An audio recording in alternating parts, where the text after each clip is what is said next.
I never expected a quiet evening with my dog to change the direction of my life. But that's exactly what happened. It started like any other calm night. My husband was away again. Another trip, another hotel, another conference. The house, once filled with chatter and footsteps, now sat in soft stillness. Just me and Max, our golden retriever, loyal, gentle, always near. Before I go on, if stories about self-discovery and the quiet beauty of life resonate with you, take a second to like this video and subscribe. It helps more than you know. That night didn't come with flashing signs or a dramatic moment. I was on the couch. Max curled beside me. The television murmured in the background, but I wasn't really paying attention. My hand found its rhythm brushing through his fur, steady, warm, grounding. I hadn't realized how much I needed that kind of quiet company. My husband's work had gifted us many things: comfort, travel, security. But in return, it asked for distance.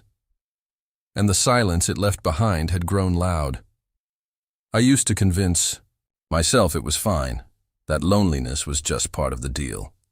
But that night, something shifted. Max wasn't just a pet. He had become a constant in a life filled with pauses and half-conversations. We'd had him since he was a puppy, awkward, clumsy, full of joy. Over time, he became something else. My anchor. As he laid his head in my lap and looked at me with those deep, knowing eyes, it felt as if he saw the parts of me I kept hidden, even from myself.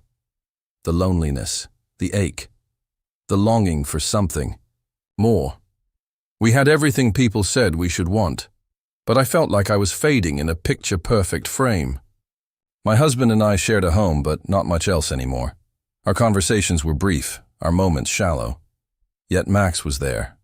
Always. "You get it, don't you?" I whispered, running my fingers over his ears. His tail thumped once. Soft. Reassuring. He didn't need to speak. He just stayed. Later that night, I poured a second glass of wine and sat again beside him. Shadows stretched across the walls as the day faded. "Is this it?" I asked him quietly. "This life, this version of me?" He blinked slowly. Still there, still listening. Then something strange happened the next morning. Max came racing into the house with something in his mouth, an old, worn-out leather journal. Its pages were tattered, the cover softened by time, likely unearthed from the yard. I flipped through it, curious. Inside were messy sketches, wandering thoughts, bits of someone else's life once lived in this same space. But somehow, those pages felt familiar, like they carried fragments of me. Desires I'd ignored. Dreams I'd long buried. And there was Max, beside me again, as if guiding me back to what I had forgotten. That day, I began to write. Not essays or stories, just thoughts, feelings, memories that hadn't seen the light in years. And with every word, I felt something open, a window inside me, dusty and unused, finally letting in the air. A few days later, I spotted a small flyer pinned to a bulletin board in a local bookstore, a writing workshop. Without overthinking, I signed up. It wasn't about becoming a writer. It was about becoming me again. That evening, as I stirred dinner, I spoke to Max. "You know, I've always wanted to travel. Not to escape, but to find something. Maybe even myself." He tilted his head, eyes lit with that familiar curiosity. And in that moment, I gave myself permission to imagine again. Not all journeys begin with airports and tickets. Some begin in silence, beside a dog, with an old journal pulled from the earth, with a quiet realization that life isn't something to endure, it's something to shape. The days that followed were gentle. I started carving time just for me. Mornings became slower, intentional. I'd sip tea by the window as Max rested nearby, the world waking up around us. The writing group became a haven. Once a week, I walked into that cozy room filled with strangers, and for the first time in years, I used my voice for myself. Different people, different stories, but all of us yearning to reconnect with something we'd lost. My husband never asked much about it, but I think he noticed the difference. The way I moved, the way the house felt. The shifts weren't loud. They were soft, but unmistakable.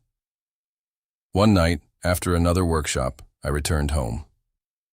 Max greeted me at the door like always, tail wagging with hope. I knelt down, hugged him close. I used to think I needed more people, more noise. But you've shown me another way. He sighed, a deep, soulful sound, and I felt understood. I lit a few candles that night, opened my journal, and wrote.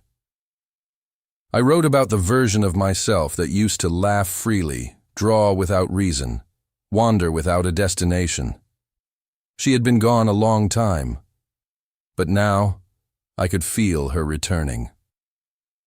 One rainy afternoon, I looked at a framed photo of my husband and me from years ago. We were smiling, arms wrapped around each other. That woman looked so sure. I didn't resent her. I just missed her. Do people grow apart slowly? I asked Max, who lay nearby. Or all at once? His ears twitched, but he didn't move. Just listened. Marriage, I've come to understand, isn't just about staying. It's about seeing, continually choosing each other. Somewhere along the way, we stopped choosing. We just existed side by side. But I didn't want to live on the sidelines of my own life anymore. One evening I stood on the back porch, watching Max chase the wind.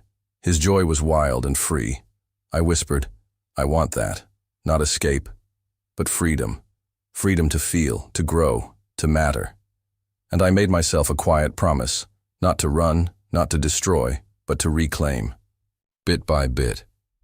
I painted the living room a soft blue, bought fresh flowers, cooked dishes I'd never tried before, took longer walks with Max, even down unfamiliar streets.